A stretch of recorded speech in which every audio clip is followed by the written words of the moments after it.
Amazing.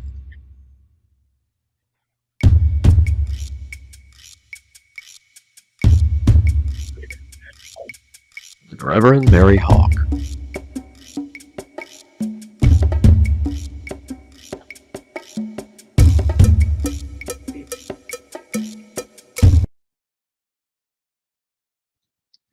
Good evening, and thank you for joining us on Witch Rising.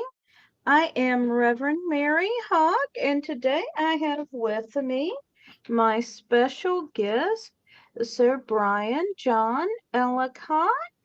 And Bryan is uses the pronouns he and they. He started Queer Justice Tarot because he wasn't finding a lot of space for members of the LGBT community to be fully authentic selves when receiving tarot readings and studying tarot. Bryan self identifies as a bisexual man of transgender experience. He has 10 plus years experience studying Wicca and divination, specifically tarot. He is currently working on his first degree and is a member of the Order of Paladins. He also holds a Bachelor of Science degree in Political Science and Public Administration from the City University of New York College of Staten Island. He was previously employed at Princess Jenny Place as a program coordinator. He assisted in housing members of the TGNB community, and he received an Impact Award in 2017 by Gay City News. He's also been honored for his courageous work against discrimination against transgender and non-binary New Yorkers. And so Bryan lives in Inwood, New York with his fiance and their cat Elvis. Bryan, welcome and thank you so much for joining me. Thanks, Mary. And tonight we are going to be talking about LGBTQ plus issues. And I do want to stress that the opinions expressed here are those of myself and Bryan. They do not reflect the opinions of Pagan World TV or the Pagan World Project Limited. And our chat options are open, and we welcome commentary, respectful commentary, and questions in chat. So, let's talk a little bit about where we are with LGBTQ plus rights, because frankly, what's happening now is disturbing. For the last 20 or so years, we've actually been seeing steady progress and gains. And then suddenly, over the past few years, there has been a huge backlash, and all kinds of legislation is being passed, or at least uh, being considered, that would restrict LGBTQ rights. And hello to Arlene. Thank you for joining us. So, do you want to speak to that, Bryan? Yeah, and I'll start by saying that in 2023, anti trans legislation has continued to rise and be introduced across the country. Currently, there are 492 bills across 47 states. 417 of those are active, 32 of those bills have passed, and of them had failed. And all of these bills cover a wide range of issues from receiving access to basic health care, education, legal recognition, and actually just wanting to sort of eradicate the existence of trans people, which is horrible and sucks. It really, really does. There is just no other way to describe it. So I have been living out and proud since 2008. I came out as bisexual. In 2011, I came out as trans while I was interning here in New York City at the city council. Um, and I would say over the past couple years, for a while, things were getting better. And then, obviously, uh, the Making America Great Again and all of those sort of people sort of changed the environment for us.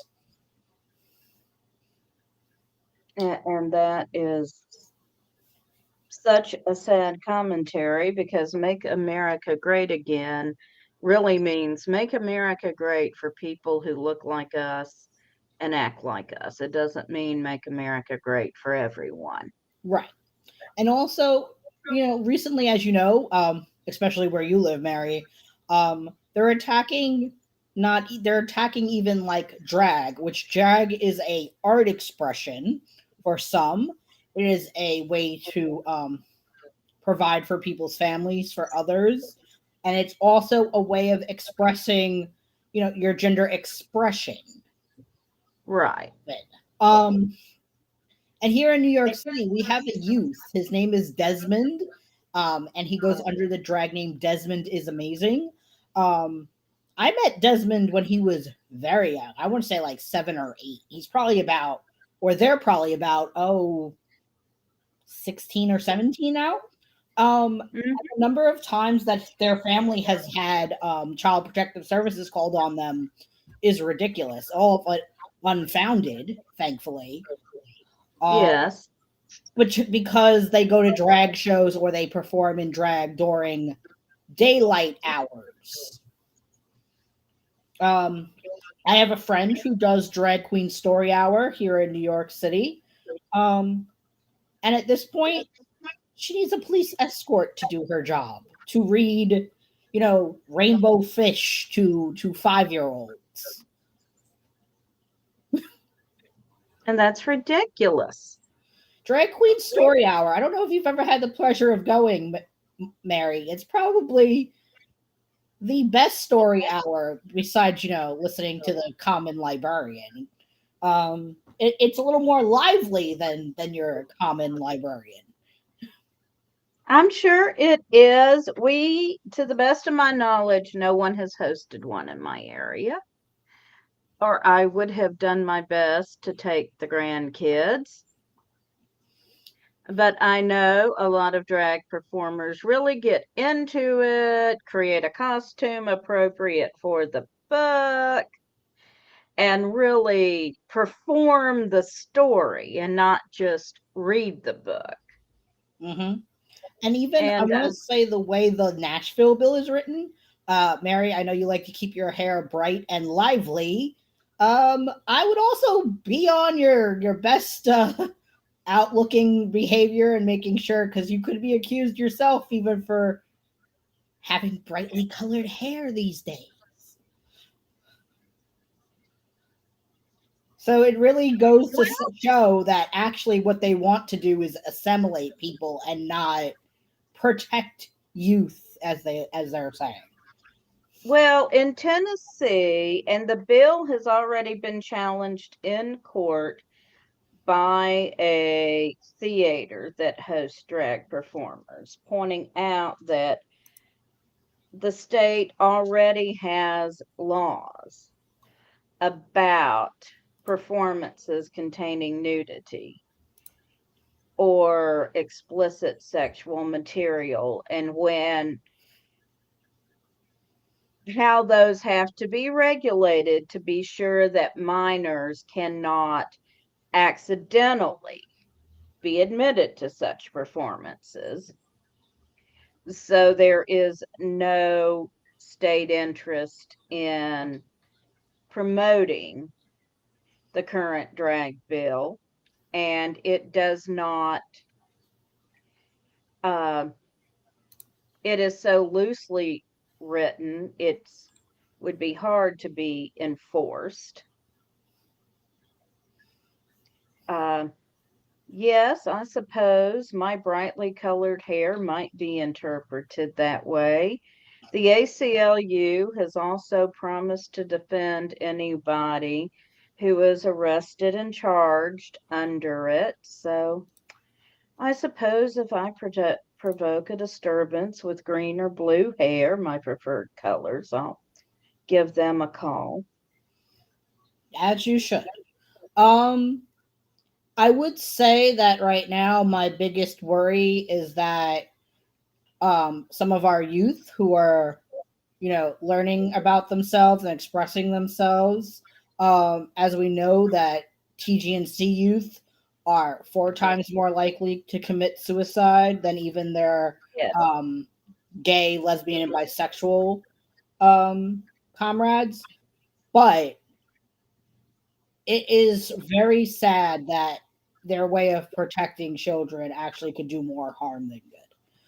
It I really do is. want to plug the Trevor Project, which has a series of um, opportunities for our youth to talk to a volunteer if they are in crisis. And I believe Mary can put the link across. All right. Let me get the Trevor Project here. TheTrevorProject.org. All right. Here we the Trevor Project. Let me share that.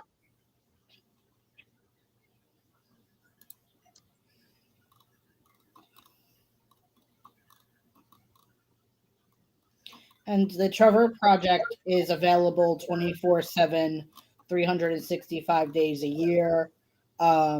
You can, there are phone numbers and chat rooms, and they're also always looking for volunteers. So if you need to, if you're looking for somewhere to volunteer, that's an option as well. So if you go to the top, Mary, where it says get help, it shows you reach a counselor, chat with us, the phone number, and the texting number. Right. I am. Reach a counselor. Yes, reach a counselor right here at the top. Yep. And the URL I'm going to put is the trevorproject.org. Mm-hmm. And so that is a resource for our youth ages 13 to 24. And it's a great resource, I believe, for all LGBTQ plus youth. all right. And a lot of these bills are directed at our youth. But there are also bills directed at our elders, which I will plug SAGE, which, for those that don't know, I actually work at SAGE. I work with their veterans program in New York State. And I work with veterans around their discharge status upgrades around Don't Ask, Don't Tell, which was gotten rid of in 2016. No, I think so. Just a well, moment, and I will share Sage here. Yep. So in New York, we have Restoration of Honor that passed in 2019 that allows for, in New York State, us to upgrade our veterans' discharge statuses to reflect a more positive outcome if they were discharged under things like sexual orientation, gender identity, post-traumatic stress disorder, military sexual assault, and traumatic brain injuries. So SAGE works with our elder population, depending on how you identify.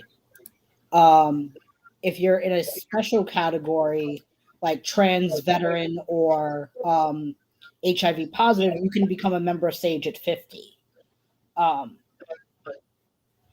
Other programs, you have to be like 65.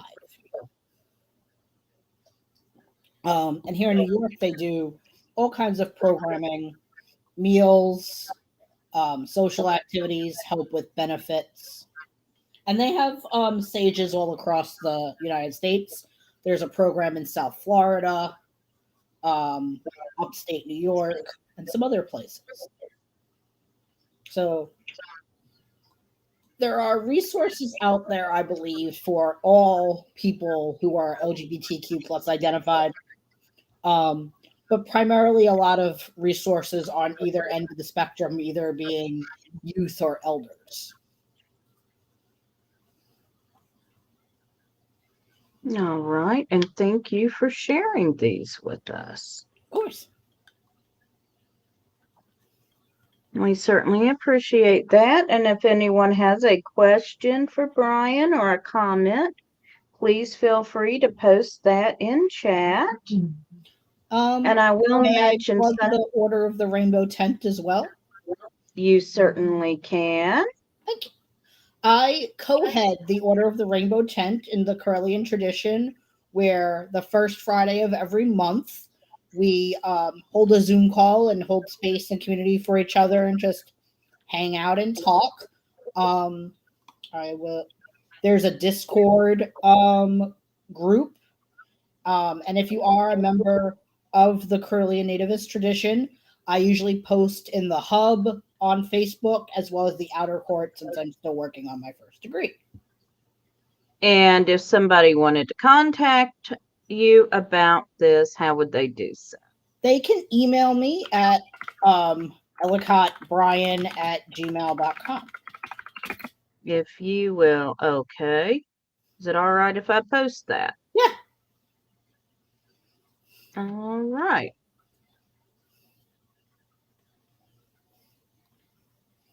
We actually just had our meeting for April. And then I also write an article for the Curlian Times every month, usually on a topic around LGBT rights. This last month, February, I wrote a large article about asexuality and aromantic people. So I try to cover a different topic every month. And it is wonderful that you are doing that. Thank you. And if you have anyone in your life who falls under the LGBTQ plus frame, I really encourage you to check out these resources so you can understand them better. Let's see here. Arlene says, thank you for all you do, Bryan, and she's heading out. Thank you for joining us, Arlene. Have a great evening. Because it is important to understand your loved ones. I cannot express that enough. I will share a story. I do have a grandchild who is LGBTQ. And while I was walking around speaking with vendors at Pagan Pride Day last year, my grandkid comes up for a quick hug, and I introduced them using their correct pronouns. And after they bounced off to whatever they were doing, my vendor gave me a great big hug, someone I'd never met before, and said, I'm a trauma nurse. You don't know how many youth I see who have self-harmed or who have attempted suicide or who have succeeded suicide. I'm just so happy to know they're safe with you. Yep.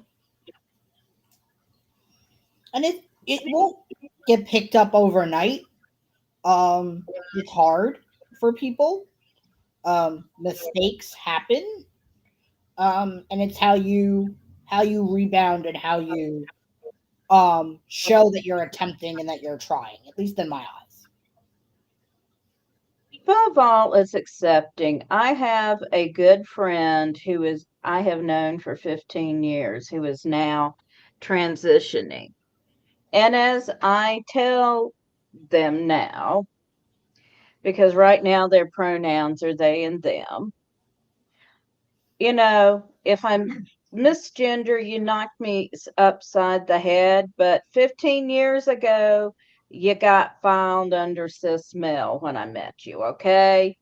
It just takes the mental database a bit to Mhm. totally update. It's not that I don't support you, it's that it's going to take me a minute to totally update, and I will absent-mindedly refer to you Mhm.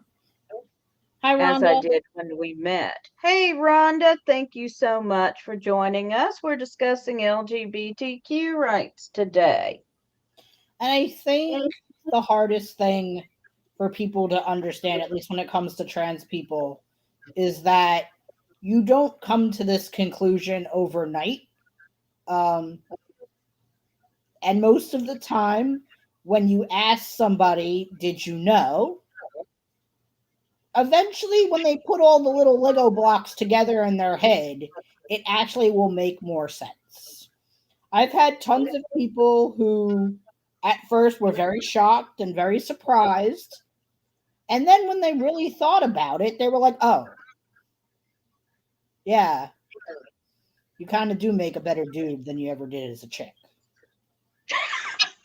And it really just takes them thinking about it. You know, And I will say that my friend is more at ease with themselves. oh, I'm definitely more at ease with myself. But it also says something when a former state senator in New York is just like, yeah, this makes more sense. And even people who don't agree with my choices, in New York City is a very large and small place all at the same time. People who I would consider some of the more conservative and closed-minded beings really have had to really think hard about it when they meet me. Um, Mhm. and a story to go around that for those who don't know is I am the son of a 9/11 first responder, and every 9/11, when they say my dad's name, they're also kind of affirming mine in the same breath. So when they go through the list of people who got sick and passed away on Staten Island, all the elected officials see my dad's picture and name pop up. They go, Brian? Huh? Brian? And all of them will whisper to each other, no, that's Brian's dad. And And it'll that's got to sort of, be a hard thing to deal with every year. it's actually, that's why I named myself the way I did. For a long time, 9/11 first responders, to go on a very brief story, did not get honored and respected the way they should. And sort of I took it upon myself as an ode to my dad that literally every time you say my name, you're speaking his sacrifice into existence. So And that is beautiful. it's kind of sort of its own magical moment in and of itself. But it also forces people to really think about also me in that instance, because you get all dressed up and you go, you put on the tie and you put on your blazer and you have to act a certain way in those spaces. And I I just, fall right in line with all the other guys and they can't really say anything. No, no. And they really ought to come up and shake your hand and say, your father was something else. And they have, many of them have. Um Yeah.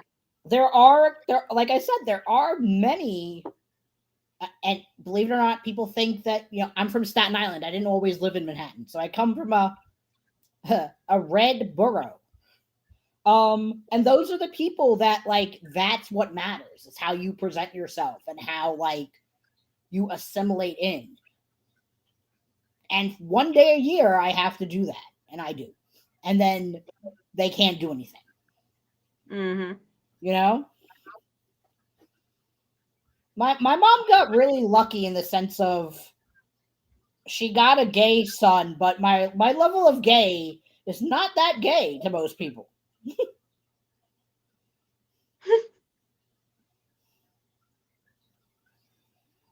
So, All if anyone right. has any questions, I do love a good question. So, Yeah, does anybody have a question, comment? Nice comment. Any ideas about what people need to be doing about legislation in their states? I would say advocacy, believe it or not, is the most important thing. Um, every state probably has a good core group of LGBT activists. You could probably Google your state, and you'll probably find an Equality New York, like an Equality affiliate, or even an ACT UP affiliate. ACT UP does a lot of work around HIV and AIDS. Um, and I would say finding those elected officials who are your ally as well. Because just as much as the opposition can draft legislation, even if you're not in the majority, you can have some stuff drafted even just to show that like we're trying. Right. Making your voice heard is the most powerful thing. It is. And as events in Tennessee have shown recently, I don't think the supermajority in our legislature actually speaks for most Tennesseans. I watched that, believe it or not, and that was a interesting day, it sounded like, for the Commonwealth of Tennessee. Oh, yeah. So, and I've been in those moments here in New York too. Not as intense, but definitely contentious. New York was one of the first states to start marriage equality that got it rippled across the United States. And the late Edie Windsor is a very close friend of mine when she was alive. I have some great stories with Edie. Mm-hmm. A tiny, tiny lady, as I am a tiny man, and I was always one of those people who she always wanted to grab me by the arm and have me walk her in somewhere. Oh. Yeah. And her second wife, Judith, is a friend of mine. So I would say, the wheels of justice turn slowly, but they do turn. They do. So I would say making your voice heard, going to Pride this year, um, even if you're an ally, going to Pride and showing your allyship. Allyship is a verb, so it is an action. Yes. And I would say, but also as allies, I would say to my allies that learn from those around you what people need from you. Yes.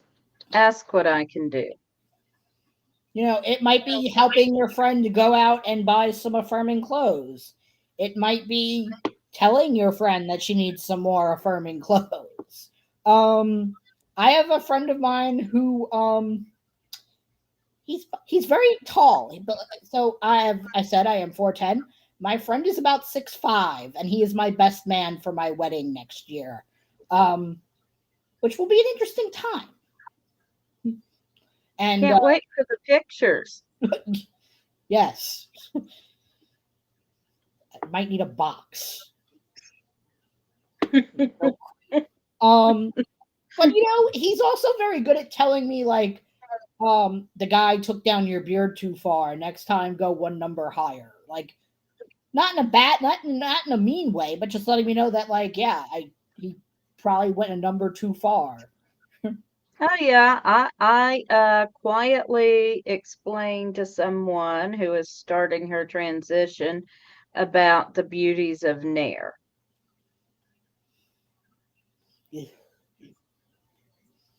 That stuff smells horrible. Nevertheless, if you wish to deal with your facial hair and not have to deal with stubble, Touche. Nair is a thing, and just quietly telling someone who had never ever did not grow up amongst women and girls having these conversations Yep. with women and girls and was not initiated into these things. Yeah, I will say that also. Um, Talking to people on an individual level is more helpful than talking to groups. Um, because there is no one end all be all for people. Every person is different. Every other Mhm. person has other experiences or other aspirations for themselves. Um, but really, when it comes to allyship, take well, everyone should just listen to those around them, right? If the people who are doing this harm to our community would just listen, we wouldn't be in this position. But I would also say, as the LGBTQ community, we also sometimes need to listen and hear concerns and be able to articulate the difference, in my opinion, between a 3 a.m. drag show and a 3 p.m. drag show. This is true. Right? Not all drag queens want to play with baby children, which is okay. And not all drag queens are in a club at 3 a.m. There are in 2023 there is a wide range of drag. Um and also, just like there is a wide range of drag, there are trans people of every shape and size and gender identity and sexual orientation um, out there. There are. And I mean, and it's just like you're if you are straight, your straight friends come in a wide variety. Yep. They do. Your straight family members come in a wide variety. So LGBTQ people are not one size fits all either. And I will And I have say, seen drag performances that are tailored to be family friendly. The best performance was the three sisters from oh, the witch movie. oh, Hocus Pocus. Yes, the three sisters from Hocus Pocus. Uh, hello, good folks from Pagan World TV. I bet that's Ed. Hi, Ed. Was seeing three people in costume as the Sanderson sisters Yep. singing songs from that movie for kids. It was hysterical. The kids loved it, and it was totally appropriate. I would say, and this is something that I saw on a TikTok a couple days ago, is if you're trying to think about if you're seeing an advertisement for a drag brunch and you're not sure about who the audience is at the brunch, call the restaurant or the venue and ask. Yes, You know, um, I think part of this is people learning boundaries and respect as individuals. hmm, There's a lot of places, even as an adult, I don't want to go, or I don't think I should go. Um, and there are some places I've been where I don't know why there's a baby child behind me, but there is. And if you brought your baby child there, that's your decision. That's exactly. And I mean, the other piece is it is up to parents to individually decide what is right for their children. And if your faith says you can't take your child to a drag show, that's fine. You don't get to make that decision for everybody else. and I also think, and this is my opinion, that the decisions of people around their medical care are between them and their doctors. and not Yes. legislators. Yes, and this applies to reproductive care. This applies to transitioning. This applies to any kind of health care.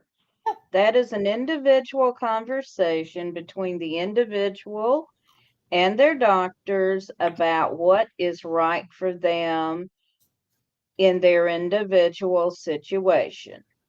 I will say that last October I was interviewed by ABC News around the overturning of Roe v. Wade and trans men, because we were left out of the conversation because of that saying that trans men are men. And I will say that health these days is a everybody conversation. If you have certain parts, that conversation applies to you. Um, and that goes for Yeah. breast cancer, prostate cancer, ovarian cancer. If there is an awareness day and you have that part, please listen to what's being brought up in awareness around those parts.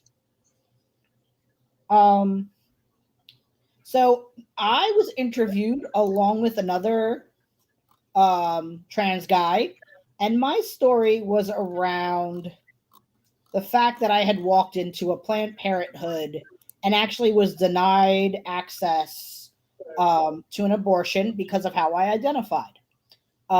They said I was too masculine and there was no way in hell that I needed one in the city of New York. And then I actually, after reading a series of books and then on the internet, I used some herbalistic skills and took care of my business. That is sad. As my ancestors before me have done. And that's me. And I am so sorry you were reduced to that. But yes, if you have the ability to get pregnant, then you need access to abortion care. The conversations around the trans community, specifically around trans men, if you notice, are less. There's all these bills around um, if a trans woman is in the bathroom and what could happen. In the current state to which I exist in, I know several men who have literally said, well, if they told you to go into the bathroom with my daughter, you'd probably be dead.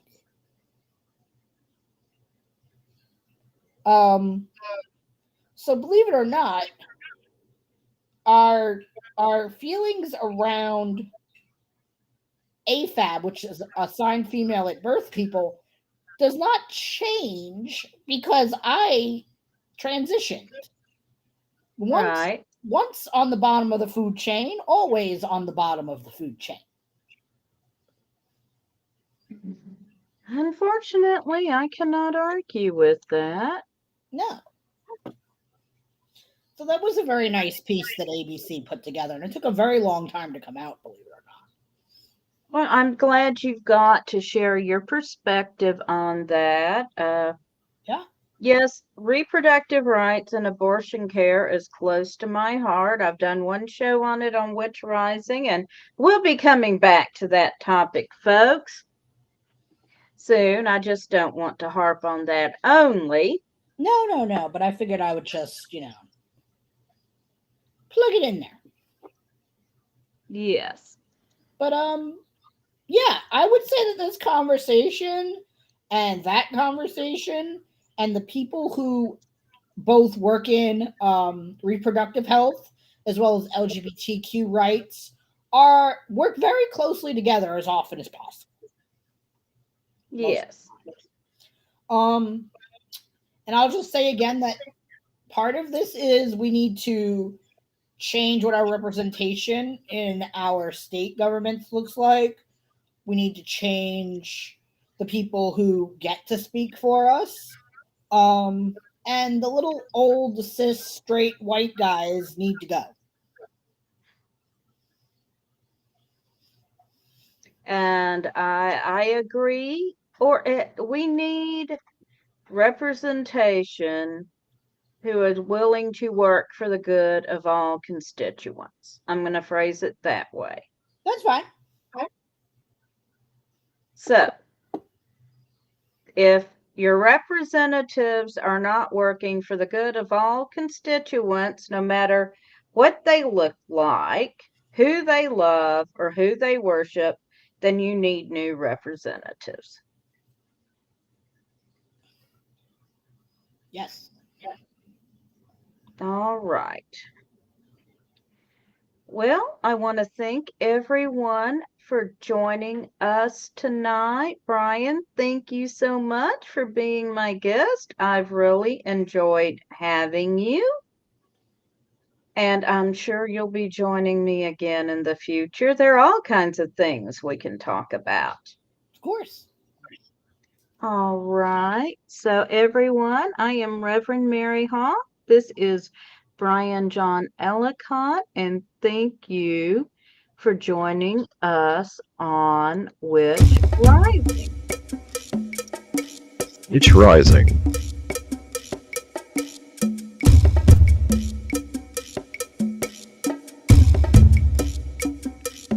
With Reverend Mary Hawk. Purple Goddess by Reverend Don Lewis. Angry Uterus by Carrie Wagner. Announcer, Don Hawk. Music written and performed by Don Hawk. In loving memory of Mary Frankie Clark.